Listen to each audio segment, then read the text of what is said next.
The salty breeze from Beaufort's coast carried the promise of change as Zuri Alexandria Hall stood before the weathered two-story house, her box braids gently swaying in the morning air. Her fingers tightened around the worn leather strap of her messenger bag, a nervous habit she'd developed over years of new beginnings. This time felt different, though.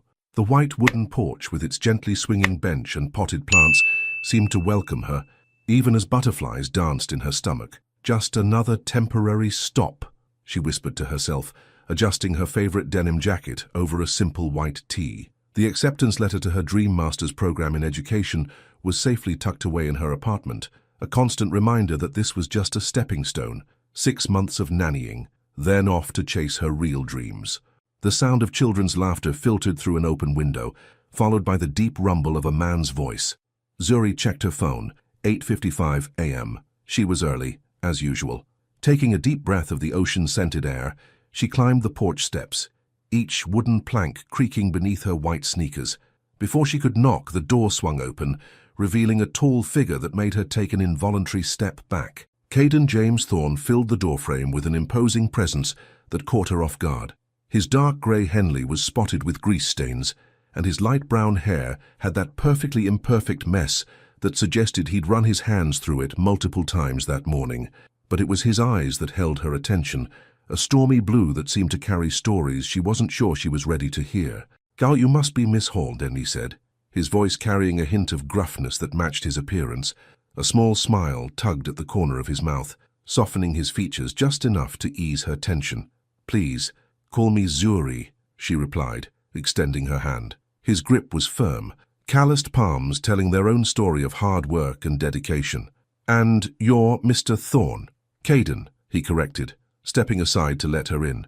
"The kids are finishing breakfast. They've been excited to meet you since—" A blur of motion and blonde pigtails interrupted him as a small girl came barreling down the hallway. "Is she here?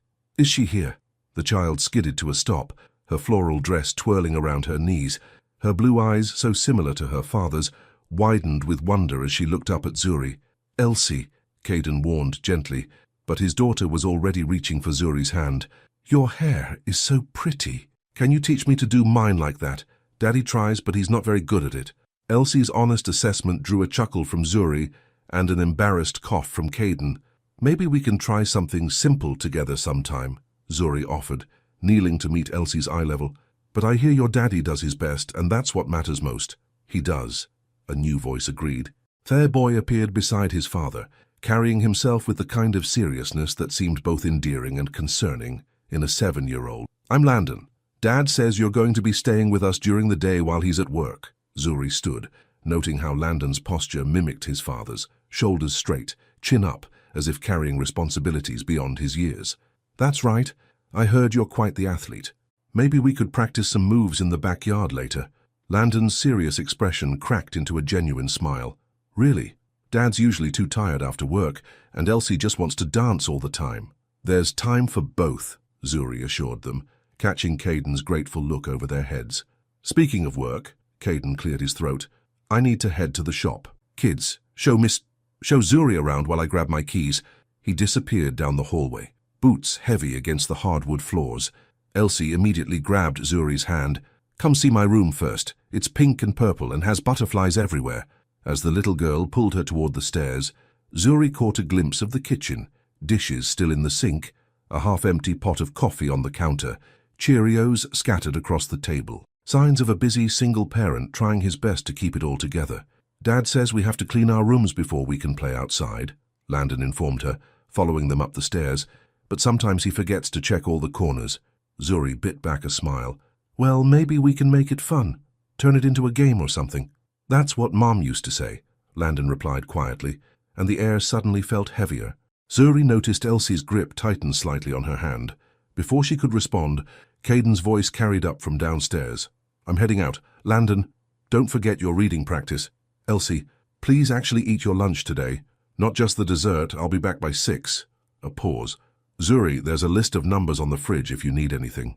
"Got it," she called back, making a mental note of the time. The front door closed with a gentle thud, followed by the sound of a truck engine starting up. Elsie tugged her forward again. "Come on. I want to show you my stuffed animals. This one's named Princess Sparkle, And this one's Sir Fluffington." As the little girl chatted away, Zuri caught sight of herself in a hallway mirror. The woman reflected back at her looked both nervous and determined, her brown eyes bright with purpose. She'd done this before. New jobs, new places, new people. It was familiar territory, but something felt different this time. Maybe it was the way Elsie's small hand felt so trusting in hers, or how Landon watched her with cautious hope.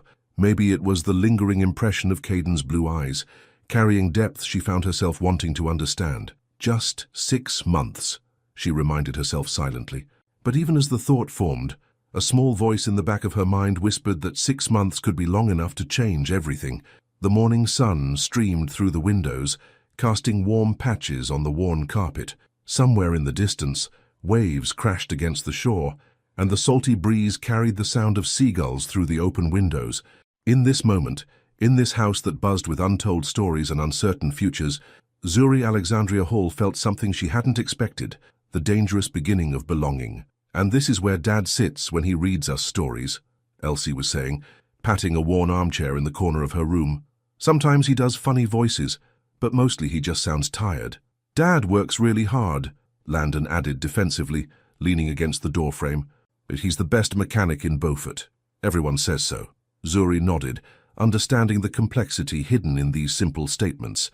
A father working to keep his world together, children growing up too fast, and now her, stepping into this delicate balance with her own ticking clock. She pulled out her phone, opening a new notes page.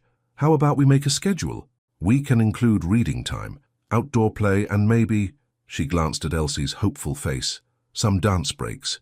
The siblings exchanged looks that spoke volumes about their shared history, the kind of silent communication that only comes from weathering storms together. "Can we have mac and cheese for lunch?" Elsie asked, changing the subject with the swift directness of a 5-year-old. "If that's what your dad left for us," Zuri replied diplomatically, already making mental notes about the household dynamics. "He always leaves extra food in the blue containers," Landon offered.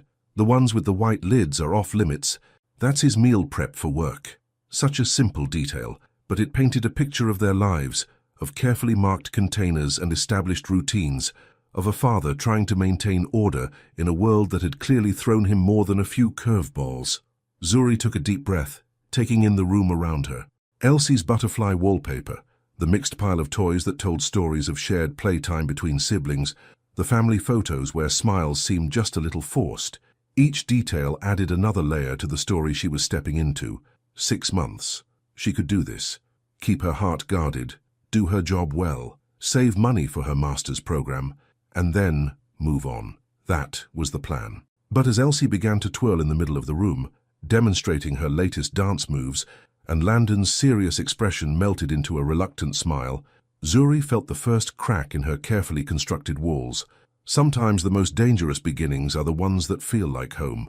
2 weeks into her new job, Zuri discovered that the Thorne household operated on a series of unspoken rules, like how Caden always left his boots by the back door, never the front, how Landon wouldn't eat anything green on Tuesdays, or how Elsie needed her stuffed elephant, lovingly named Trunk, to be facing east during nap time.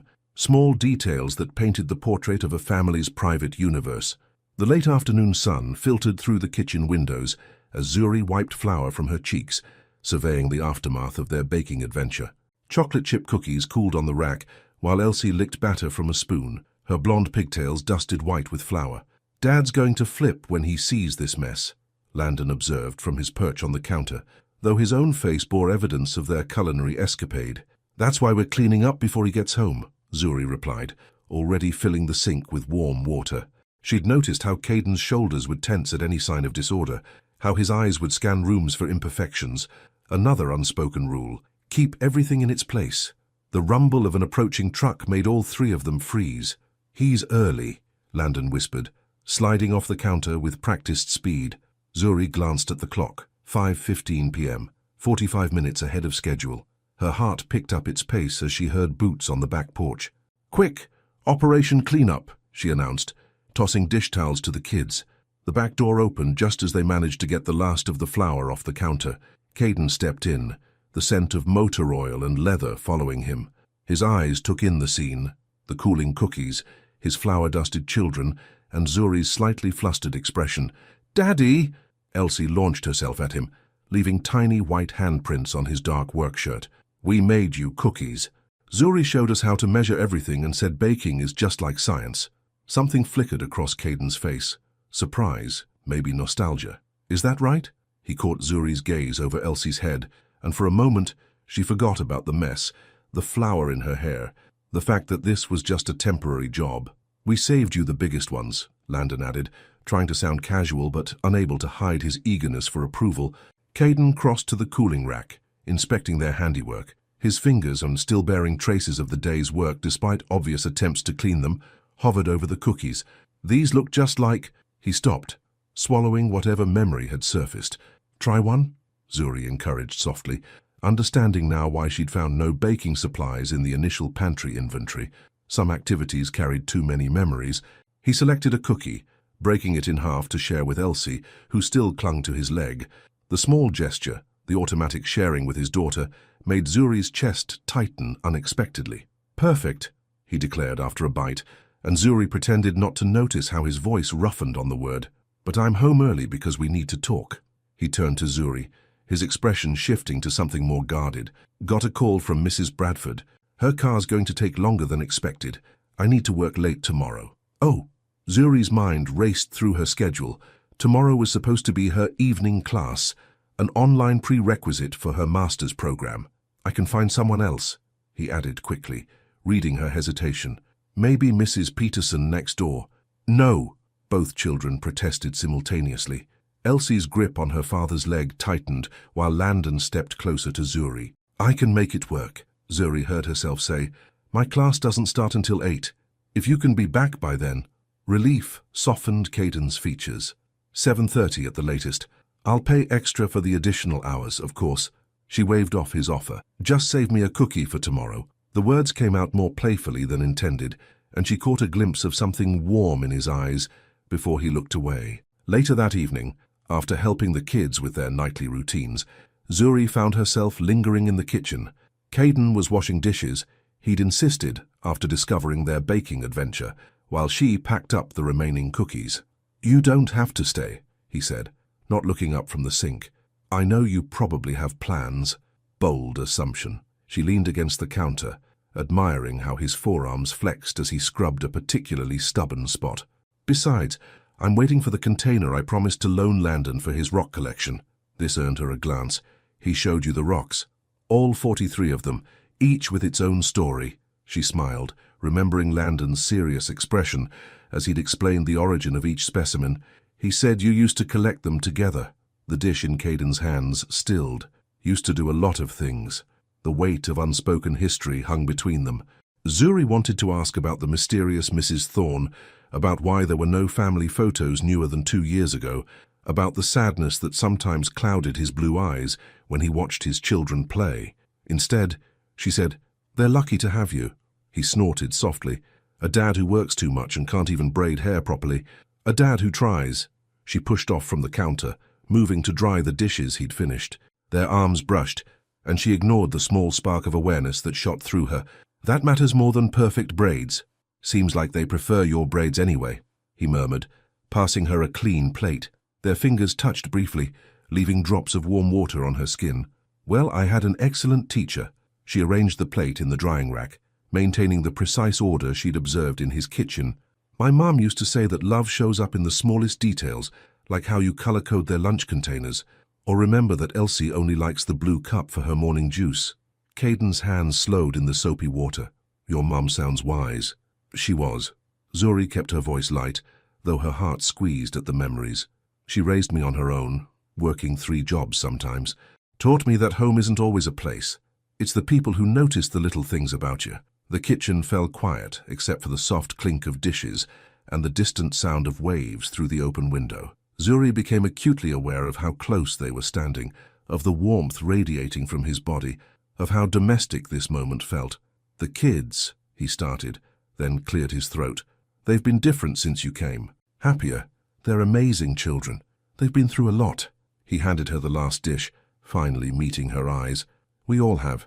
The vulnerability in his voice made her breath catch.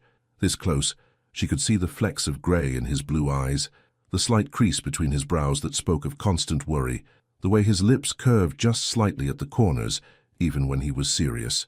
A thud from upstairs broke the moment. "Dad!" Landon's voice carried down. "Elsie's trying to teach her stuffed animals to dance again." Caden closed his eyes briefly, a small smile tugging at his mouth. "Duty calls." He dried his hands on a nearby towel. "You should head home. It's getting late." Zuri nodded, stepping back to reclaim her professional distance. "Right. I'll see you tomorrow. Late shift and all." He walked her to the door, his presence warm behind her. On the porch, the evening air carried the salt of the ocean and the sweetness of blooming jasmine. Zuri turned to say goodnight and found Caden watching her with an unreadable expression. "Thank you," he said simply. "For the cookies. For everything." She smiled, adjusting her bag on her shoulder. "Just doing my job, Mr. Thorne." "Caden," he corrected automatically, and she bit back a wider smile. "Good night, Caden." As she walked to her car, she heard Elsie's delighted laughter from an upstairs window, followed by Caden's deeper voice calling for bedtime. The sounds of a family's evening routine, a routine she was becoming dangerously accustomed to. In her car, Zuri took a moment to breathe, her hands gripping the steering wheel. 6 months, she reminded herself. It's just 6 months. But as she drove home through the quiet streets of Beaufort, the taste of chocolate chip cookies still on her tongue, and the memory of Caden's blue eyes in her mind, she wondered if 6 months might be long enough to break all her carefully constructed rules about keeping her heart safely guarded. The moon hung low over the water, casting silver light across the waves. In the Thorne house, cookies cooled on the rack, dishes dried in precise rows, and somewhere upstairs, a father read bedtime stories to his children, all according to the unspoken rules that governed their world, rules that were slowly beginning to include her, whether she was ready for that or not. The first storm of the season caught Beaufort unprepared. Dark clouds rolled in from the Atlantic, bringing with them winds that bent palm trees and waves that crashed against the pier with increasing fury. Zuri watched from the living room window as the sky turned an ominous shade of green, her phone buzzing with weather alerts. "Is Daddy going to be okay at the shop?" Elsie pressed her small face against the glass, her breath fogging the pain. The little girl had been unusually quiet since the thunder started, her stuffed elephant clutched tightly to her chest. "Your dad deals with storms all the time," Zuri assured her, though her own eyes kept drifting to the clock, 5:45 p.m., and the weather was only getting worse. "He's probably already on his way home." Landon appeared from the kitchen, carrying his tablet. "The weather app says it's a Category 2 hurricane." His attempt at a matter-of-fact tone couldn't quite hide his concern. "Dad's shop is only 10 minutes away. He should be here soon." A particularly loud crack of thunder made Elsie jump. Without thinking, Zuri scooped the little girl into her arms, feeling her tremble. "Hey, I have an idea. Why don't we build a fort? Something cozy where we can wait out the storm." "We're not babies," Landon protested, but his eyes lingered on the growing darkness outside. "Though, I guess Elsie might want one." Zuri bit back a smile at his transparent attempt to save face. "Of course, just for Elsie." They gathered blankets and pillows from around the house, transforming the living room into a sanctuary of soft fabrics and warm lights. Zuri showed them how to use the dining room chairs as support beams, draping sheets between them to create a canopy. Inside, she strung up the battery-powered fairy lights she'd found in a drawer. Emergency supplies, she'd guessed, given how organized Caden kept everything. "It's like a magical cave," Elsie whispered, her earlier fear forgotten as she arranged pillows in what she declared was the perfect sleeping configuration. The wind howled outside, rain pelting against the windows with increasing intensity. Zuri checked her phone again, 6:15 p.m. No messages from Caden, though she told herself that was normal.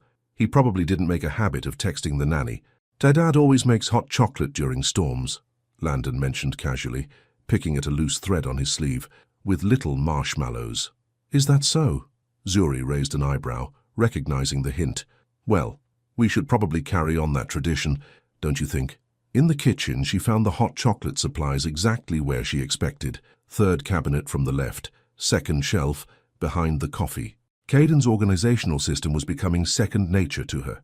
As she heated the milk, she kept glancing at her phone, fighting the urge to text him. The lights flickered once, twice, then stabilized. Elsie's small gasp from the living room had Zuri moving faster, pouring the hot chocolate into their designated mugs, blue for Landon, purple for Elsie, and a plain white one she'd seen Caden use during their evening conversations. She was just adding marshmallows when she heard it, the sound of a truck pulling into the driveway, followed by quick footsteps on the porch. The back door burst open, bringing with it a gust of wind and rain, and Caden Thorne, completely drenched. "Dad!" Both children scrambled from the fort, but stopped short at his raised hand. "I'm soaked," he warned, already pulling off his work boots. His usually messy hair was plastered to his forehead, water dripping down his neck and onto his t-shirt, which clung to his body in a way that made Zuri quickly return her attention to the marshmallows. "The shop's locked down," he reported, accepting the towel Zuri hadn't realized she'd moved to hand him. Their fingers brushed, and despite the chill of the storm, warmth spread through her chest. "But the roads are getting bad.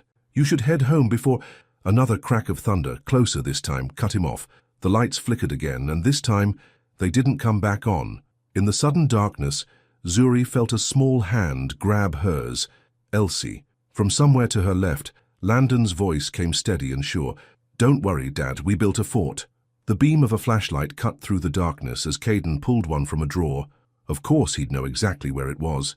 Even blind, the light revealed his surprised expression as he took in the transformed living room. "We used the fairy lights," Elsie explained proudly, "and Zuri made hot chocolate, just like you do." Something shifted in Caden's expression, a softening around his eyes that made Zuri's heart skip. "Did she now?"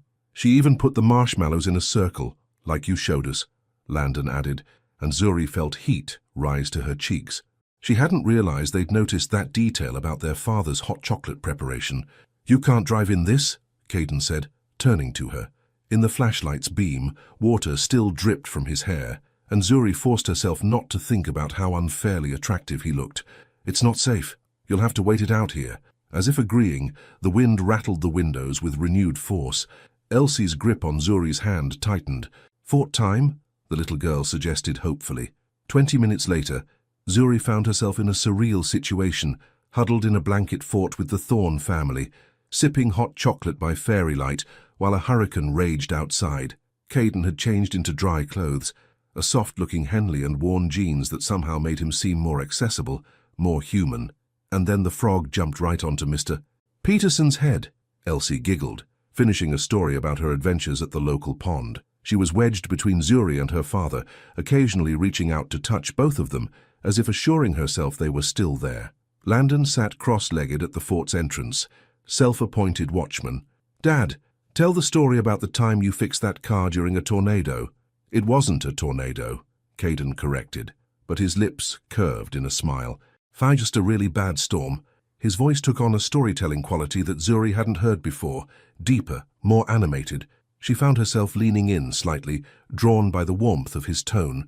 As he recounted the tale of automotive heroics, Zuri noticed the little details, how he edited out anything too dangerous for young ears, how his hand unconsciously moved to smooth Elsie's hair when thunder rolled overhead, how his eyes occasionally met Zuri's over their children's heads, sharing silent amusement at their reactions.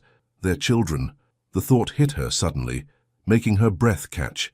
When had she started thinking of them that way? "Zuri," Elsie's voice pulled her back to the present. "You're not scared of storms, are you?" "Sometimes," she admitted, seeing no reason to lie. "But being with people you trust makes it better." "Like family," Elsie declared with the absolute certainty of a 5-year-old. The word hung in the air between them. Zuri felt Caden tense slightly beside her, though he didn't contradict his daughter. Instead, he reached for Zuri's empty mug, his fingers lingering perhaps a moment longer than necessary as they brushed hers. "More hot chocolate." "I can get it," she offered, but he was already ducking out of the fort. "Dad likes doing things for people," Landon informed her seriously. "Mum used to say it was his way of showing." He trailed off, realizing what he'd said. The silence that followed felt heavy with unspoken histories. Outside, the storm continued its assault, but inside their fabric fortress, time seemed to move differently. Zuri found herself wondering about the woman who had left these children. This man. What could make someone walk away from such love? When Caden returned with fresh hot chocolate, the moment had passed. Elsie was beginning to drift off, her head heavy against Zuri's arm. Landon had pulled out a book, using the flashlight to read about space exploration, his current obsession. "The worst should pass by midnight," Caden said quietly, settling back into his spot. You can take my room. I'll sleep down here with the kids. I'm fine here, Zuri replied, equally soft. She didn't add that she couldn't imagine sleeping upstairs alone in his space, surrounded by his things, his scent. He studied her in the dim light, his expression unreadable. You're good with them, he finally said. Better than I expected. They make it easy. She smiled down at Elsie, who had fully succumbed to sleep. They're special kids. They are. He paused, seeming to weigh his next words. Sometimes I worry they're missing out on normal things, like baking cookies and building forts. Things their mum used to... Hey, Zuri reached out without thinking, her hand finding his in the semi-darkness. They're not missing out. They have you. His fingers tightened around hers briefly, before letting go, but he didn't pull away entirely. They sat like that, barely touching, listening to the storm and their children's quiet breathing. Just until midnight, he murmured, and Zuri wasn't sure if he was talking about the storm or something else entirely. She closed her eyes, letting the warmth of the fort and the rhythm of the rain lull her into a state of peaceful suspension. Tomorrow, she would remember her plans, her carefully constructed boundaries, her temporary status in their lives. But for now, in this moment between moments, she allowed herself to feel like she belonged. The storm raged on, but inside their makeshift shelter, a different kind of weather was brewing, one that no forecast could have predicted, and no shelter could fully protect against. The morning after the storm broke over Beaufort like a new beginning. Sunlight streamed through windows still spotted with rain, casting prism-like patterns across the living room floor. Zuri woke slowly, momentarily disoriented by the weight against her side. Elsie, still deep in sleep, one small hand clutching Zuri's shirt. The events of the previous night came back in fragments. The storm, the fort, hot chocolate in the darkness, Caden's hand in hers. She blinked, her heart quickening as she realized she'd fallen asleep here, with his family, mourning. The low voice startled her. Caden stood in the kitchen doorway, 2 steaming mugs in his hands. He'd clearly been up for a while, dressed in fresh work clothes, his hair still damp from a shower. Coffee? Carefully extracting herself from Elsie's grip, Zuri stood, suddenly conscious of her rumpled clothes and what her hair must look like after sleeping in the fort. I should probably... It's Saturday, he interrupted softly, extending one of the mugs. No rush. The coffee was exactly how she liked it. A splash of cream, no sugar. She tried not to read too much into the fact that he'd noticed this detail about her. The kids never sleep this late, she observed, following him to the back porch. The morning air was fresh and clean, carrying the aftermath scent of rain and sea. Storm nights are different. Caden settled into one of the wooden chairs, his long legs stretched out before him. They'll be out for another hour at least. Zuri took the adjacent seat, cradling her coffee mug for warmth. The silence between them felt different in the morning light, less guarded, but somehow more dangerous. About last night, they both started simultaneously, then stopped. A small laugh escaped Zuri, easing some of the tension. You first, she offered, taking a sip of her perfectly prepared coffee. Caden ran a hand through his hair, a gesture she'd come to recognize as a sign of nervousness. I wanted to thank you for being here, for handling everything so well. The kids, they usually struggle with storms. After their mum, he trailed off, but Zuri understood. Another piece of the puzzle clicked into place. The night she left, he nodded, his blue eyes fixed on some point in the distance. Category 3 hurricane. I was stuck at the shop trying to save what I could. She was supposed to be here with them, but his jaw tightened. By the time I made it home, the kids were alone, terrified. Found a note on the kitchen counter. Zuri's heart ached for the family they'd been, for the trauma wrapped up in every thunderclap. They're stronger than they know, she said quietly. All of you are. Maybe. He turned to look at her then, his expression open in a way she'd never seen before. But last night was the first time since then that they've felt safe, that I've felt. The back door creaked open, cutting off whatever he'd been about to say. Landon stood there, hair mussed from sleep, eyes moving between them with an awareness that seemed beyond his 7 years. Is there school today? He asked, though he must have known it was Saturday. Nope. Caden shifted, making room as his son moved to lean against his chair. Thought we might clean up after the storm, maybe get breakfast at Ruby's. Landon's face lit up. The diner, with the chocolate chip pancakes. If someone's willing to drive us, Caden replied, glancing at Zuri. Since my truck's still at the shop, she should say no, should maintain professional boundaries. should remember that this was temporary, that getting too involved would only make the inevitable goodbye harder. "I love Ruby's pancakes," she heard herself say instead. An hour later, they were squeezed into a booth at Ruby's diner, the morning sun turning everything golden through the large windows. Elsie insisted on sitting next to Zuri, while Landon took the spot beside his father. The waitress, a woman in her 60s with kind eyes and a knowing smile, did a double take when she saw them. "Well, well," she said, winking at Caden.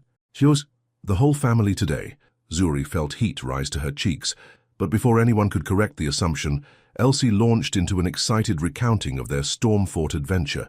The waitress, Ruby herself, Zuri realized, listened with exaggerated interest, shooting occasional glances between Caden and Zuri.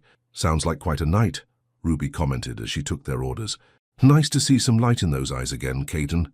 After she left, a slight awkwardness settled over the table. Zuri busied herself helping Elsie color her kids' menu, very aware of Caden's presence across from her. "Everyone knows everyone here," he explained quietly. "Small town. I like it," Zuri admitted. "Reminds me of where I grew up, before Mom started moving us around." "Where was that?" Landon asked, genuine curiosity in his voice. "A little town in Georgia. Not too different from here, actually. Same kind of community feel, same way the ocean becomes part of your daily rhythm."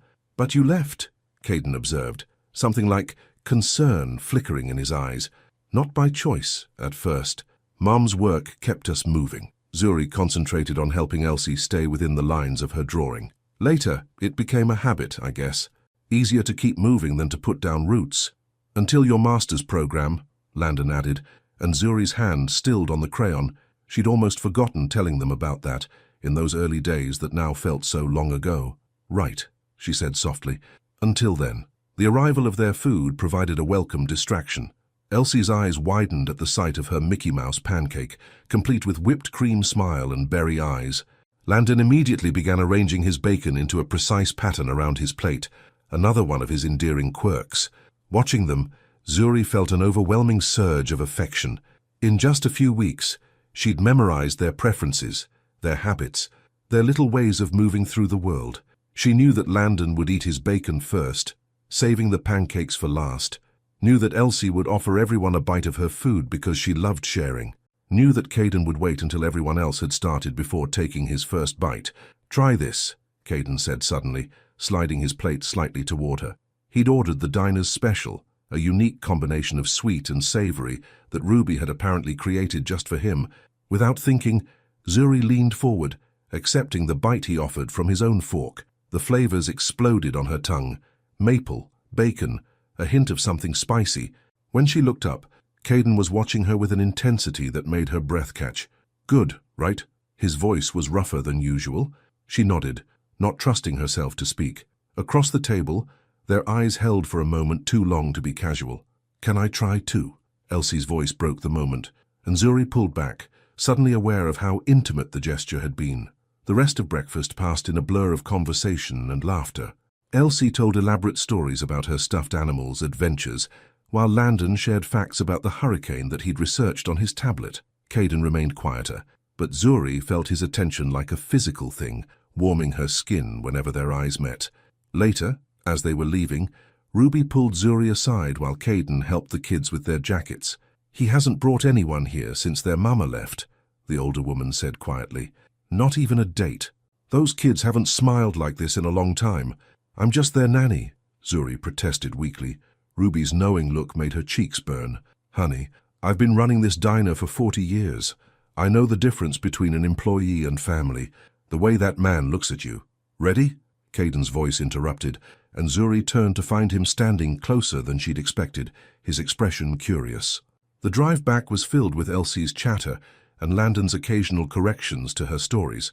Zuri tried to focus on the road, but she kept catching glimpses of Caden in her rearview mirror, watching her with that same unreadable expression from the diner. As she pulled up to their house, she knew she should leave, go home, change clothes, maintain some semblance of professional distance. Instead, she found herself accepting Elsie's plea to come see the damage the storm had done to her fairy garden. Standing in the backyard, watching Caden lift Elsie to inspect the higher branches of her favorite tree while Landon meticulously documented the storm's effects in a notebook. Zuri felt the walls around her heart crumbling a little more. Just temporary, she whispered to herself. But the morning sun seemed to laugh at her determination, casting everything in a light that felt permanent, significant, real. In the distance, the ocean continued its eternal dance with the shore, waves carrying away the last evidence of the storm. But some storms, Zuri was beginning to realize, leave marks that no tide can erase. A month had passed since the storm, and summer was settling over Beaufort like a warm blanket. Zuri sat cross-legged on the Thorns' attic floor, surrounded by boxes she'd offered to help organize. The afternoon sun slanted through the dusty window, turning floating particles into tiny stars. Found another box of baby clothes, she called down to Caden, who was sorting through old tools below. Want me to mark it for donation? Check if there's anything worth keeping first, he replied, his voice drifting up. Tiny Elsie might want... His words cut off as Zuri's small gasp echoed through the space. In her hands was a sealed envelope, fallen from between folded onesies. The handwriting was elegant, feminine. To my sweet boy. Caden, her voice wavered slightly. I think you should see this. His footsteps on the attic stairs seemed unusually loud in the suddenly thick air. When he reached her, his expression changed as he saw what she held. Where did you find that? His voice was rough, almost angry. It fell from this box. She gestured to the baby clothes, noting how his jaw tightened. I didn't open it. He took the envelope, his hands trembling slightly. In the dusty sunlight, Zuri could see the play of emotions across his face. Pain, anger, fear. I should go, she said softly, moving to stand. Give you some privacy. Stay. The word came out more like a plea than a command. Please. She settled back down, watching as he turned the envelope over in his hands. The paper was yellowed at the edges, but the seal remained unbroken. It's about Nathan, he said finally, his voice barely above a whisper. Our first son. The revelation hit Zuri like a physical force. A first son, a baby, a loss she hadn't known about. You don't have to. I do. He sank down beside her, close enough that their shoulders touched. You're part of their lives now, you should know. The words their lives hung between them, heavy with meaning. Zuri stayed silent, giving him space to continue. He was born early, too early. Caden's fingers traced the edge of the envelope. We had 3 perfect days with him. 3 days of counting fingers and toes, of memorizing his face, of making plans. He swallowed hard. On the 4th day, he was gone. Zuri's hand found his, their fingers intertwining naturally. She felt the calluses on his palm, the slight tremor in his grip. Caroline, their mother. She changed after that, started staying out late, drinking, said she couldn't handle looking at me at the nursery we'd prepared. When she found out she was pregnant with Landon, He paused, collecting himself. She almost left then, but she stayed. Had Elsie 2 years later, I thought we'd made it through the worst. Until the storm, Zuri finished softly. He nodded, his thumb absently stroking the back of her hand. Found out later she'd been planning it for months. Had an apartment in Chicago, a new job, a new life without the memories. The attic fell silent except for their breathing and the distant sound of the kids playing in the backyard. Through the window, Zuri could see Landon pushing Elsie on the swing set, their laughter carrying up faintly. Have you talked to the kids about Nathan? Caden's grip tightened slightly. Landon knows he had a brother. Elsie, she's too young. And how do you explain something like that? That sometimes love isn't enough to keep someone here. The double meaning in his words wasn't lost on Zuri. She thought of her acceptance letter to the master's program, safely hidden in her apartment. 2 months had passed since she'd arrived, and already the thought of leaving felt like trying to tear out a piece of herself. Sometimes, she said carefully, love is exactly what makes people stay. He turned to look at her then, and in the golden afternoon light, his blue eyes held something that made her heart stutter. Before either could speak, Elsie's voice called up from below. Zuri, Daddy, look what I found in the garden. Reality crashed back in. Caden cleared his throat, carefully placing the unopened letter in his shirt pocket. We should... Yeah, Zuri agreed quickly, standing and brushing dust from her jeans. But as she moved toward the stairs, his hand caught her wrist. Thank you, he said simply, for staying, for understanding. She smiled, ignoring the way her pulse jumped under his touch. That's what family does, right? The word slipped out before she could catch it, and she saw the impact ripple across his features. Before he could respond, she hurried down the stairs, her heart thundering in her chest. Outside, Elsie proudly displayed a perfectly heart-shaped rock she'd discovered, while Landon explained the geological processes that might have formed it. Zuri tried to focus on their excitement, but she could feel Caden's presence behind her, solid and warm. "Can we add it to the collection?" Elsie asked, bouncing on her toes. "Actually," Caden spoke up, his voice closer than Zuri expected, "I was thinking we could start a new collection. Together." The significance of the suggestion wasn't lost on anyone. Landon's eyes widened slightly. He knew this was about more than rocks. "As a family?" Elsie asked innocently, and Zuri felt Caden's hand brush against her lower back, so lightly she might have imagined it. "Yeah, princess. As a family." Later that evening, after the kids were asleep, Zuri found Caden sitting on the back porch. The letter lay unopened on the table beside him. "I can't read it," he admitted as she sat beside him. "Not alone." Without a word, she picked up the envelope. "Together?" He nodded, and she carefully broke the seal. The paper inside was covered in the same elegant handwriting. "My precious Nathan, I don't know if anyone will ever give you this letter. I don't know if I'll have the courage to share it myself, but I need you to know how deeply you were loved, how completely you changed us in those 3 perfect days." As Zuri read Caroline's words aloud, her voice soft in the evening air, she felt Caden's grief like a tangible thing. When his shoulders began to shake, she set the letter aside and pulled him close, letting him break apart in the safety of her arms. Under the stars, with the sound of waves in the distance and the weight of history between them, something shifted. A boundary crossed, a wall crumbled, a future glimpsed. "I should go," Zuri whispered eventually, though everything in her screamed to stay. "I know." His voice was rough with emotion. As she stood to leave, he caught her hand. "Zuri?" "Yes?" "When you go, when it's time for your program." He struggled with the words. "Just don't disappear in the night. Don't leave us like—" "Never," she promised fiercely, squeezing his hand. "I would never." But as she drove home that night, the weight of that promise settled heavy in her chest, because in 2 months she would have to leave. And now she understood why Caroline had chosen night and storm to make her escape. Some goodbyes are too hard to face in the light of day. The email arrived on a Tuesday afternoon while Zuri was helping Landon with his summer reading project. Her phone buzzed against the kitchen counter, the notification lighting up with words that made her stomach drop. "NYU Education Department, Program Start Date Amendment." "Is everything okay?" Landon asked, noticing her sudden stillness. "Just work stuff," she lied, sliding the phone face down. Now, where were we with Bridge to Terabithia? But the words on the page blurred as her mind raced. She'd been expecting this email, the formal confirmation of her early admission. What she hadn't expected was how it would feel like a physical blow, seeing it there in black and white. The front door opened, bringing with it the familiar sound of work boots on hardwood and Elsie's excited chatter. Caden had picked her up from her dance class, a new Tuesday routine that had developed naturally over the past weeks. "Zuri!" Elsie burst into the kitchen, still in her pink leotard and tutu. "Miss Andrea says I can be in the recital.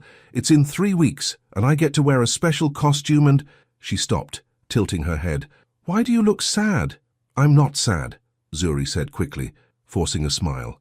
"That's amazing news about the recital, sweetie. Tell me everything." But as Elsie launched into a detailed description of her upcoming performance, Zuri felt Caden's eyes on her. He'd gotten better at reading her moods, just as she'd learned to interpret his silences. "Ice cream break," he suggested, interrupting Elsie's monologue. "Think we all earned it today." The local ice cream parlor was a short walk from the house, one they'd made many times over the summer, but today and everything felt different. Each familiar landmark, the crooked mailbox at the corner, the house with the always blooming hydrangeas, the crack in the sidewalk that Elsie always jumped over, seemed to mock Zuri with its permanence. "Can I get 2 scoops?" Landon asked as they approached the shop, his hand slipping naturally into Zuri's. "1 scoop," Caden replied automatically, then glanced at Zuri. "Unless—" "2 scoops," she said, squeezing Landon's hand. "A special occasion?" "What's the occasion?" Elsie demanded, skipping ahead. Before Zuri could respond, a voice called out from across the street. "Caden! Caden Thorne!" They turned to see a woman approaching, her heels clicking against the pavement. Tall, elegant, with perfectly styled blonde hair and designer sunglasses, she looked out of place in casual Beaufort. Caden's posture changed instantly. tension radiating through his frame. "Amanda!" The woman reached them, her smile bright but somehow cold. "I thought that was you, and these must be—" Her eyes swept over the children, then landed on Zuri with obvious assessment. "Amanda Blackwood," she introduced herself, extending a manicured hand. "I'm an old friend of Caroline's." The name hit like a thunderbolt. Caroline's friend, the children's mother's friend. Zuri accepted the handshake automatically, acutely aware of her simple sundress and casual braids. "Zuri Hall, Our family," Elsie interrupted firmly, wrapping her arms around Zuri's waist. "She's our family." Amanda's perfectly shaped eyebrows rose. "Is that so?" She turned to Caden. "Interesting.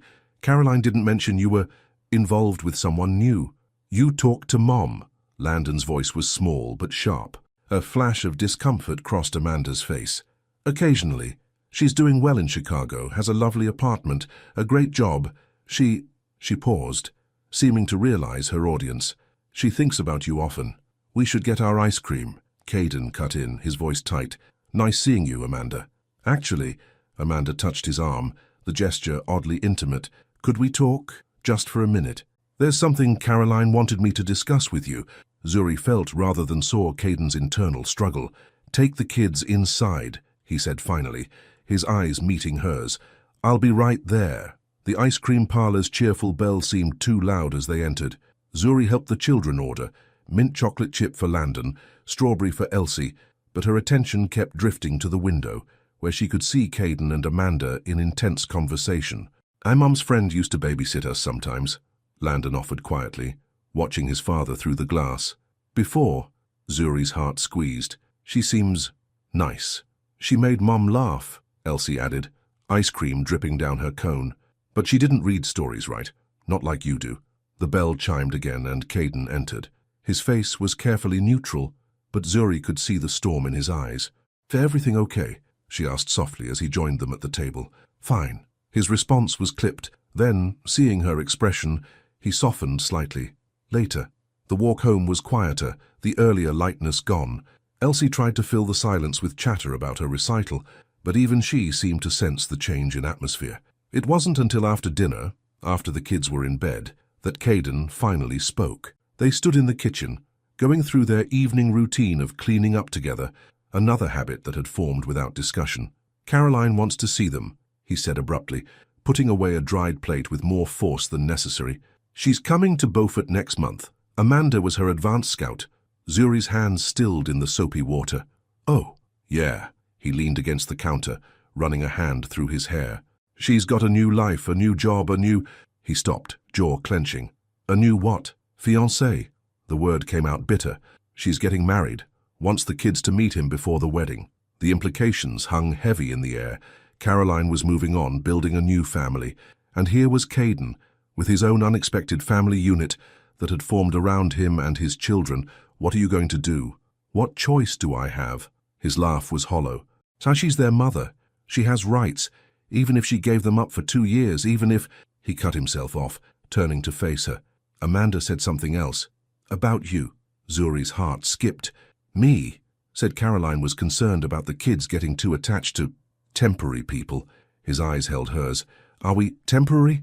The email from NYU seemed to burn in her pocket. 2 paths stretched before her, the future she'd planned, and the one that had snuck up on her when she wasn't looking. "Caden, His phone rang, cutting off her response. "The shop's emergency line," he answered, his expression shifting to concern as he listened.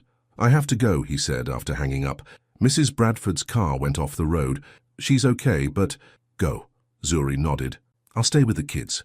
He hesitated at the door, looking back at her with an intensity that made her breath catch. "We're not finished with this conversation." After he left, Zuri sat alone in the kitchen, her phone heavy in her hand. The email waited, demanding a response. Early admission to NYU, her dream, her plan, her future. But as she looked around the kitchen, at the drawings on the fridge, at the height marks penciled on the doorframe, at the coffee mug Caden always left by the sink for her morning coffee, she wondered when dreams had become so complicated. Upstairs, she heard Elsie cough in her sleep, that slight congestion she always got when she was overtired. Without thinking, Zuri moved to check on her, to adjust her blankets and make sure Trunk the elephant was properly positioned. Standing in the doorway of Elsie's room, watching the gentle rise and fall of her chest, Zuri realized with sudden clarity that she was already choosing, had been choosing, every day, in 1,000 small moments. She just wasn't sure if she was brave enough to admit it yet. The week after Amanda's appearance crawled by in a haze of unspoken words and careful distances. Zuri found herself hyper-aware of every touch, every moment that crossed the line between professional and personal. The unopened email from NYU sat in her inbox like a ticking clock, while Caroline's impending visit hung over the household like a storm cloud.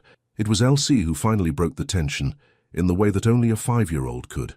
"Are you going to leave too?" she asked one afternoon, as Zuri helped her practice her recital routine in the backyard. The question was so unexpected that Zuri missed a step, nearly tripping over her own feet. "What makes you ask that?"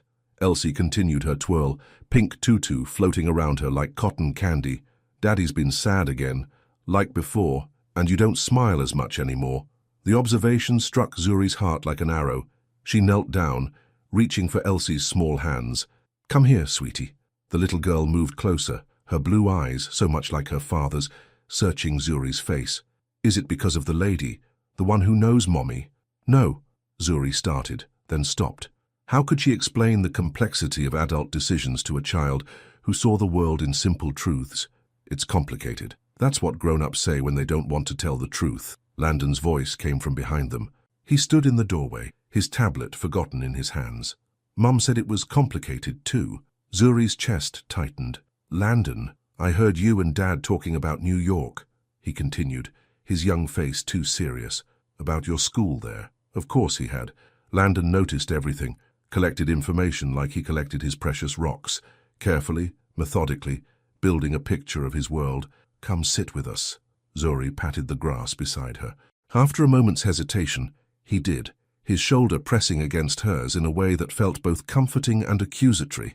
"I applied to this school a long time ago," she began carefully. "Before I met you all, before I knew that we'd need you," Elsie finished, climbing into her lap. The simple phrase brought tears to Zuri's eyes. "Oh, sweetheart, I need you too, all of you, more than I ever expected." "Then stay," Landon said, as if it were the simplest solution in the world. "Like in my book, sometimes the hero has to choose between what they thought they wanted and what they really need." Zuri smiled despite herself. "You've been paying attention in our reading sessions." He shrugged, but she could see the pride in his eyes. "Dad says good stories teach us about real life. Your dad is a wise man. He loves you," Elsie declared with the absolute certainty of a child. "I can tell because he looks at you the way Prince Charming looks at Cinderella." Zuri's heart skipped. "Elsie, it's true," Landon agreed. "And you love us too, don't you?"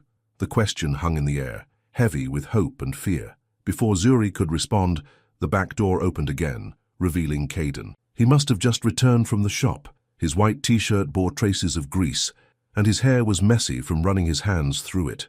"Everything okay out here?" he asked, taking in the serious faces of his children and Zuri's barely concealed emotion. "We're having a family meeting," Elsie informed him solemnly, "about feelings." Something flickered across Caden's face. Hope, fear, uncertainty. "Is that so?" "Zuri was about to tell us if she loves us," his daughter continued, and Zuri felt her cheeks burn. "Elsie," Caden's voice held a warning, but Zuri raised her hand. "It's okay." She took a deep breath, looking at each of them in turn. Elsie's hopeful face, Landon's careful observation, Caden's guarded expression. "The truth is, I do love you, all of you, more than I thought possible in such a short time." The words hung in the warm afternoon air.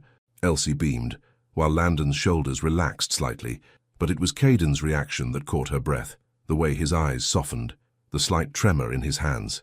"But," he prompted quietly, knowing there was more. "But love isn't always simple," she continued, stroking Elsie's hair. "Sometimes we have to make hard choices, even when they hurt. Like Mom did." Landon's voice was barely a whisper. "No," Caden spoke up suddenly, moving to join them on the grass. "Not like that, never like that." He sat close enough that his knee brushed Zuri's, sending sparks of awareness through her, despite the serious moment. "Your mum made her choice without thinking about how it would affect you, without," he glanced at Zuri, without giving us a chance to figure things out together. As a family, Elsie added, reaching for her father's hand. The word seemed to echo in the space between them. Family. Such a simple word for such a complex reality. I have to tell you something, Zuri said finally. All of you. She pulled out her phone, opening the email she'd been avoiding. I got accepted to start the program early. In September. That's... Caden's voice was strained. That's next month. I know. But Elsie's recital, Landon protested, and my science fair, and Thanksgiving. Each event felt like a weight on Zuri's heart. She'd already imagined them all, helping Elsie perfect her dance, working with Landon on his project, sharing holiday meals around the worn kitchen table. I haven't accepted yet, she admitted. I've been trying to figure out what you really need, Landon supplied, using his own words from earlier. A watery laugh escaped her. Yeah, buddy. Exactly that. What do you need? Caden's question was soft but intense, his blue eyes fixed on her face. Before she could answer, his phone rang, the shop's ringtone again, the real world, intruding on their moment of truth. Don't answer it, Elsie pleaded, but they all knew he had to. The call was brief but decisive. Another emergency, another responsibility pulling him away. But before he left, he turned to Zuri, his expression open and vulnerable. We'll figure it out, he promised. Together. Just don't decide anything yet. After he left, the children stayed close to Zuri, as if afraid she might disappear if they moved too far away. They ordered pizza for dinner, built a blanket fort in the living room, and watched Elsie practice her recital routine until the sun set. When Caden returned hours later, he found them all asleep in the fort. Elsie curled against Zuri's side, Landon's head resting on her shoulder. For a long moment, he stood in the doorway, watching them breathe in sync, memorizing the picture they made. This, he thought, was what healing looked like, what love looked like, in its purest form. But as he gently lifted Landon to carry him to bed, he caught sight of Zuri's phone, still open to the NYU email. The future loomed, full of choices and consequences, dreams and sacrifices, and in the quiet of the night, with his children safely tucked away and the woman he loved sleeping in a fort built of blankets and trust, Caden Thorne began to form a plan. The message came on a Sunday morning. I'm in town. Can we meet? Caden stared at Caroline's text, his coffee growing cold in his hands. Through the kitchen window, he could see Zuri in the backyard with the kids, teaching them some kind of dance routine. Elsie was all enthusiasm and flailing limbs, while Landon attempted to maintain his dignity while clearly enjoying himself. Everything okay? Ruby's voice startled him. He'd almost forgotten they were at the diner, having their now traditional Sunday breakfast. Caroline's here, he said quietly, watching Ruby's eyes widen. Wants to meet. The older woman's face softened with understanding. You knew this was coming, honey. Amanda made that clear enough. I know. He ran a hand through his hair. I just thought I'd have more time to prepare them. To prepare myself. Ruby glanced meaningfully at Zuri through the window. To prepare her. You mean? Before he could respond, his phone buzzed again. The pier. 1 hour. The pier. Where they'd had their first date. Where he'd proposed. Where she'd told him she was pregnant with Landon. Caroline always did have a flair for the dramatic. Go, Ruby said, squeezing his shoulder. I'll tell them you had a shop emergency. But as he stood to leave, Zuri looked up, catching his eye through the window. Something in his expression must have given him away, because her smile faded, replaced by understanding. She gave him a small nod. Permission, support, strength. The drive to the pier felt both too long and too short. Caroline was already there when he arrived, leaning against the railing in a way that was achingly familiar. She looked different. Shorter hair, designer clothes, an engagement ring that caught the morning light. You look good, she said, as he approached, her voice carrying none of the warmth it used to. And the shop must be doing well. Well enough. He kept his distance, hands in his pockets. Why are you here, Caroline?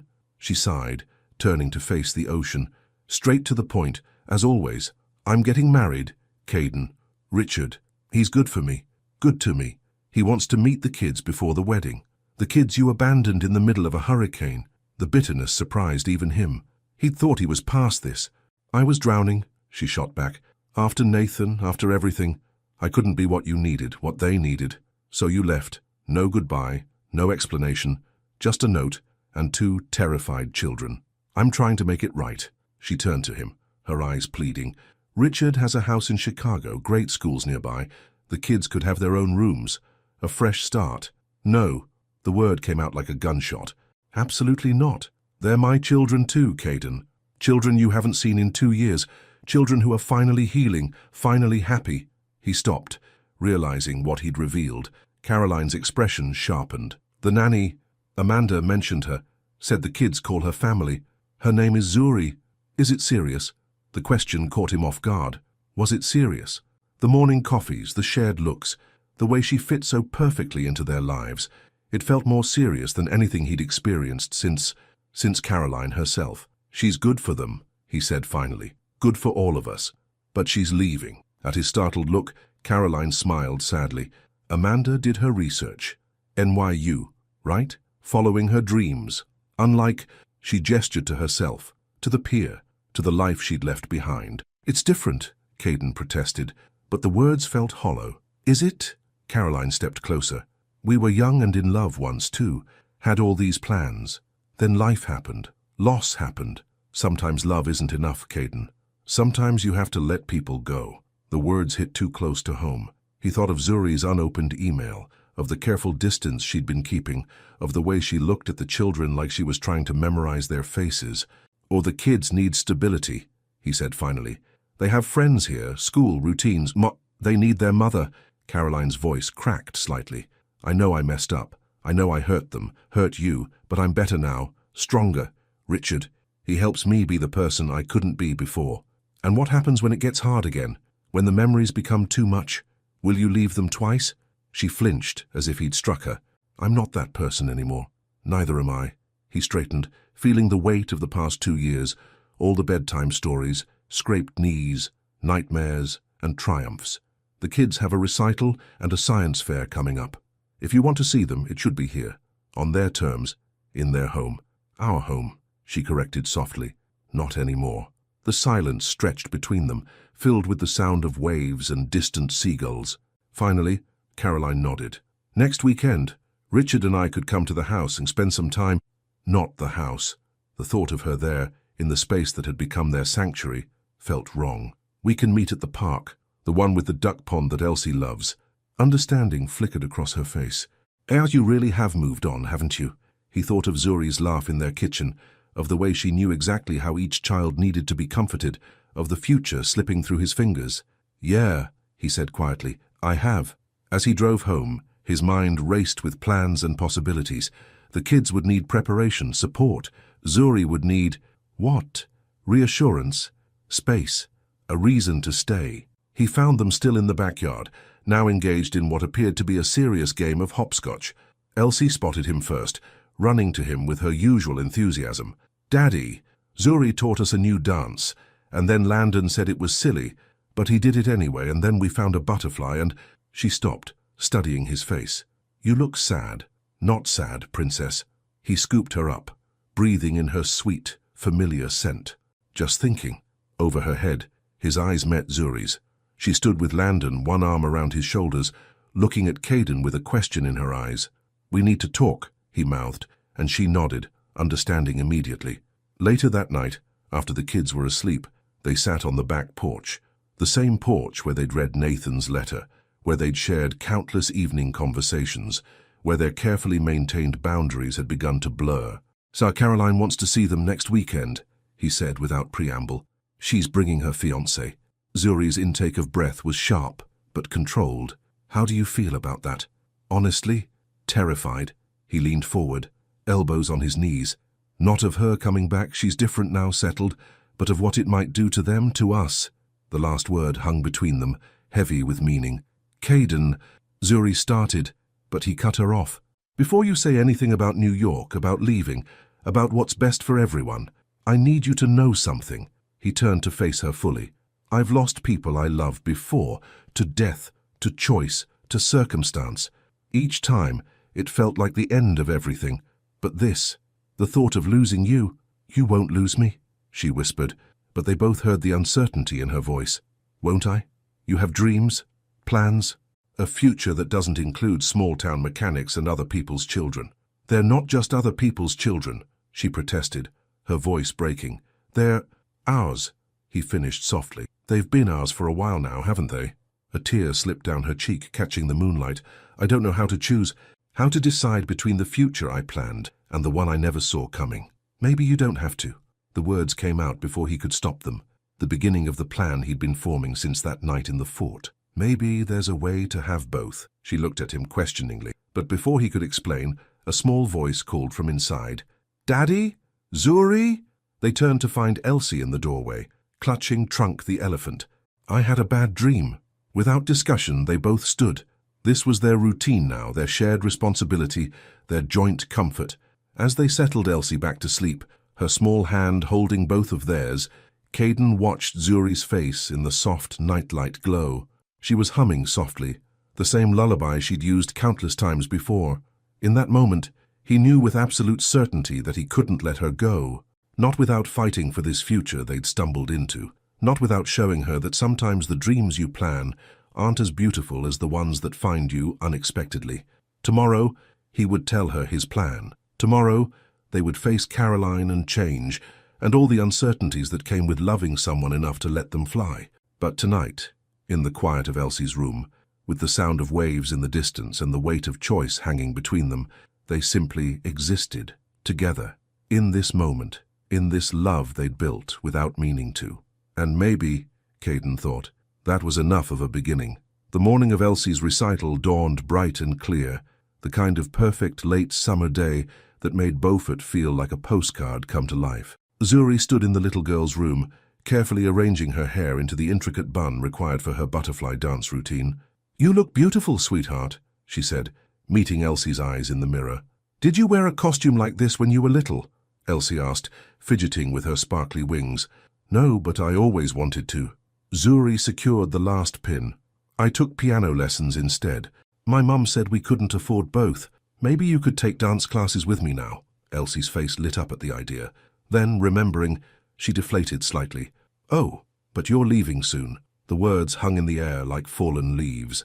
3 days had passed since Caroline's visit to the park, a tense, awkward meeting that had left the children quiet and confused.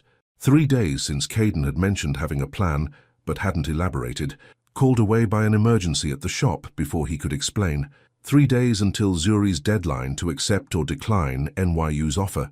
All done, she said, instead of addressing Elsie's comment. Want to show your dad? They found Caden in the kitchen with Landon, both dressed in their Sunday best. He turned as they entered, and the look on his face when he saw his daughter made Zuri's heart flip. Princess, he breathed, kneeling to Elsie's level. You look magical. Zuri did my hair special. Elsie twirled, her tutu spinning out. And guess what? She used to take piano lessons. Maybe she could teach me that too. After... She stopped, glancing uncertainly between the adults. We should get going, Landon cut in, displaying the emotional awareness that sometimes made Zuri forget he was only 7. Don't want to be late. The drive to the community center was quiet, charged with unspoken words. Zuri sat in the passenger seat, acutely aware of Caden beside her, of the children in the back, of how familiar this all felt, and how precarious.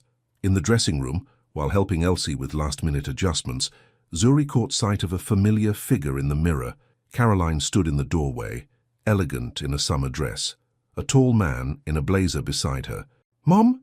Elsie's voice was a mix of excitement and uncertainty. Hi, sweetie. Caroline stepped forward, her eyes taking in the costume, the hair, the moment she'd almost missed. You look beautiful. Zuri did my hair, Elsie said proudly.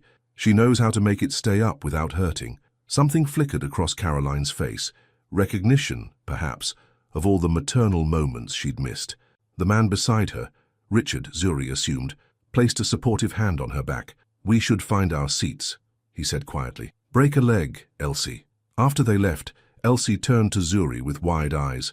Is it okay that Mum came? Of course it is, sweetheart. Zuri knelt, adjusting a stray butterfly wing. She's your mum. She loves you. But you love me too, right? The question, so simple and yet so complex, made Zuri's throat tight. Always, she promised. No matter what. The recital passed in a blur of tutus and twirls. Elsie performed perfectly, her face shining with joy as she fluttered across the stage. Zuri sat between Caden and Landon, holding both their hands during Elsie's routine, feeling the weight of Caroline and Richard's presence, a few rows behind them. Afterward, in the chaos of proud parents and excited children, Zuri found herself hanging back, watching as both sets of parents congratulated Elsie. The little girl kept looking between them all, as if trying to figure out how to navigate this new reality. "She's quite talented," a voice said beside her. Richard stood there, looking uncomfortable but determined. "Caroline, she's trying to make things right." "I know." Zuri watched as Caroline helped Elsie adjust her wings. "They deserve that chance. But they deserve stability too." She turned to face him fully. "They deserve people who stay." Understanding crossed his features. "Amanda mentioned you're considering NYU. Word travels fast in small towns." Caroline ran from her pain. He said quietly, "Took me 2 years to help her face it, to be ready to come back." "Are you running toward something or away from it?" Before she could respond, Landon appeared at her side. "Dad wants to know if you're coming to Ruby's with us for celebration pancakes." The invitation hung in the air. Caroline and Richard waited expectantly, clearly having already been invited. Another test, another moment of choosing. "Actually," Caden's voice cut through the tension as he joined them, Elsie in his arms, "I was thinking we could do something different, if everyone's up for it." 20 minutes later, they all stood on the beach behind the Thorn house. Caden had changed into his work clothes, and a familiar truck from his shop was parked in the driveway. "I don't understand," Caroline said, looking around. "What are we doing here?" "Watch," Landon told her, excitement clear in his voice. He clearly knew something the others didn't. Caden disappeared into the truck's cargo bed, emerging with what looked like mechanical parts. "Been working on this for a while," he said, beginning to assemble something in the sand. "Meant it to be a surprise for another day, but seems right to do it now."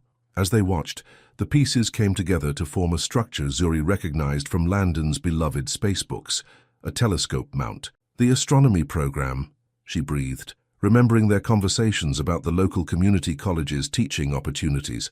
"You applied," he nodded, continuing his work. "Got accepted last week. Part-time certification course. Lets me keep the shop running, but also," he glanced at her, "also lets me teach. Share what I love with kids who might need it. Like you do with us," Landon added proudly. Caroline watched the scene unfold, her expression unreadable. "You're changing," she said finally. "We all are." Caden stepped back, surveying his work. "Sometimes change means leaving. Sometimes it means finding new ways to stay." The words were meant for everyone, but his eyes found Zuri's. She felt the weight of his gaze, of his meaning. "The community college," he continued, "they're expanding their education department. Partnership with NYU's distance learning program for people who want to teach but need to stay close to home." The world seemed to stop. "What are you saying?" "I'm saying there's more than one way to follow your dreams." He moved closer, seemingly forgetting their audience. "I'm saying maybe you don't have to choose between the future you planned and the one you found." "The one that found me," she corrected softly. Elsie tugged at her hand. "Does this mean you're staying?" The question echoed across the beach, carried by the salt breeze. Zuri looked at each face in turn, Elsie's hope, Landon's careful optimism, Caroline's dawning understanding, Richard's gentle encouragement, and finally Caden's love. "I still have to apply," she said slowly. "It might not work out exactly." Her words were cut off by Elsie's squeal of delight as the little girl launched herself into her arms. Landon followed, his dignity forgotten in the moment of joy. Over their heads, Zuri met Caden's eyes. There would be details to work out, challenges to face. Caroline and Richard's presence in their lives would require adjustment and patience. The future wasn't guaranteed, but as the sun began to set over the water, casting everything in shades of gold and promise, Zuri realized something profound. Sometimes the bravest choice isn't between staying or going. Sometimes the bravest choice is believing that love can find a way to do both. "Look," Elsie pointed to the first star appearing in the darkening sky. "Make a wish." But watching her family, yes, her family, gathered on this beach, with all their complicated histories and hopeful futures, Zuri couldn't think of anything left to wish for. She was already home. 3 months later, on a crisp autumn morning, Zuri stood in the Thorns and attic once again. Sunlight streamed through the now clean windows, illuminating the space that had changed so much since that first day she'd found Nathan's letter. "Found another box of winter clothes," Caden called from behind a stack of storage containers. "Should we add it to the donation pile?" Let me check first." Zuri moved to his side, their shoulders brushing comfortably. Elsie might want some of these for dress-up. They worked in comfortable silence, sorting through the remnants of past seasons. So much had changed since that stormy night when they'd first truly connected in this space. The attic was no longer a place of hidden pain, but of transition, of growth, of future possibilities. "Hey," Caden's voice softened as he pulled something from a box. "Look what I found." In his hands was a small photo album. Opening it revealed pictures of a much younger Caden in a workshop, learning from an older man with the same blue eyes. "Your father," Zuri realized, recognizing the resemblance. "Teaching me about engines, about stars, about everything." He traced the photo's edge. "Never thought I'd be following in his footsteps, teaching at the same college where he used to work." Zuri smiled, remembering his first class the previous week. He'd come home buzzing with excitement, sharing stories about his students, enthusiasm for automotive engineering and astronomy, the same passion he'd passed on to Landon, who now proudly helped him prepare lesson plans. "He would have been proud," she said softly, "of all of this." The sound of the front door opening drifted up from below, followed by children's voices. Landon and Elsie returning from their monthly weekend with Caroline and Richard. "Up here," Caden called down. Footsteps thundered up the attic stairs, and Elsie burst in first, her blonde hair wind-blown. "We went to the Science Museum," she announced. "And guess what? Richard knows how to make real butterflies with chemicals and stuff." "Crystallization," Landon corrected, appearing behind her with a carefully wrapped package. "We made some. Want to see?" "In the kitchen," Zuri laughed, noting their excited faces. "Let's not risk breaking them up here." As they headed downstairs, Zuri caught sight of Caroline through the front window, waiting in her car. Their relationship had evolved into something unexpected. Not quite friendship, but a mutual understanding. They were different kinds of mothers to these children, each bringing something unique to their lives. In the kitchen, the kids unwrapped their crystal butterflies while Caden made hot chocolate, still arranging the marshmallows in perfect circles, a habit that never failed to make Zuri smile. "Mum says she'll come to my science fair next month," Landon mentioned casually, though his eyes watched for their reaction. "Is that okay?" "Of course it is, buddy." Caden ruffled his son's hair. "She's excited to see your project about lunar phases. Zuri helped me with the research," he added loyally, making her heart swell. "And I'm helping with the presentation," Elsie declared, though her contribution mainly involved adding glitter to everything. Watching them, Zuri felt the rightness of their unconventional family. Her online classes with NYU were challenging but rewarding, allowing her to pursue her education while maintaining the roots she'd grown here. The community college's partnership program had been a gift she never expected, a way to blend her dreams with the life she'd found. "Almost forgot," Caden said suddenly. Ruby called. "Wants to know if we're still on for Thanksgiving dinner at the diner. Said something about having a surprise for us. Probably another one of her famous pies," Zuri suggested, though she suspected it might be more. Ruby had been unusually secretive lately, her knowing smiles suggesting she was planning something special. "Can we wear our fancy clothes?" Elsie asked, twirling in demonstration. "Like for the wedding?" The mention of Caroline and Richard's upcoming wedding might once have been awkward, but now it was just another part of their story. The children would be in the ceremony, Landon as ring-bearer, Elsie as flower girl, and Zuri would help them prepare, just as she did for everything else. "Speaking of fancy clothes," Caden cleared his throat, suddenly looking nervous. "I was thinking, maybe we could get dressed up before Thanksgiving, take a walk on the beach." Something in his tone made Zuri's heart skip. She'd seen him hiding something in his work desk last week, had noticed his whispered conversations with the kids. "The beach where you showed us the telescope?" Elsie asked innocently, though her attempt to wink at her father was anything but subtle. "Yeah, princess, that beach." Later that evening, after the kids were asleep, Zuri found Caden in the backyard. He stood by the telescope he'd built, making minor adjustments while consulting his teaching notes. "So they're happy," she said, wrapping her arms around him from behind. "All of us are." He turned in her embrace, his blue eyes reflecting the starlight. "Did you ever think, that first day you walked up our porch steps, that this would be your life?" "Not in my wildest dreams," she smiled up at him.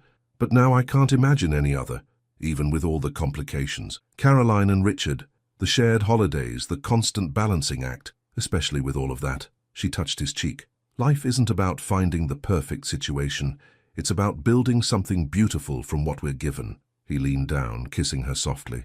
I love you, he whispered against her lips. All of us do. I know. She rested her head on his chest, listening to his heartbeat. I love you too. Each and every version of this family we've created.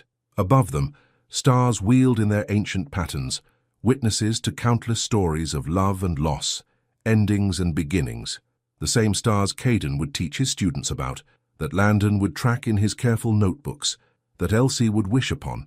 The same stars that had watched over them that stormy night, when a temporary arrangement had begun its transformation into forever. In the distance, waves lapped at the shore of Beaufort, their rhythm as familiar now as her own heartbeat.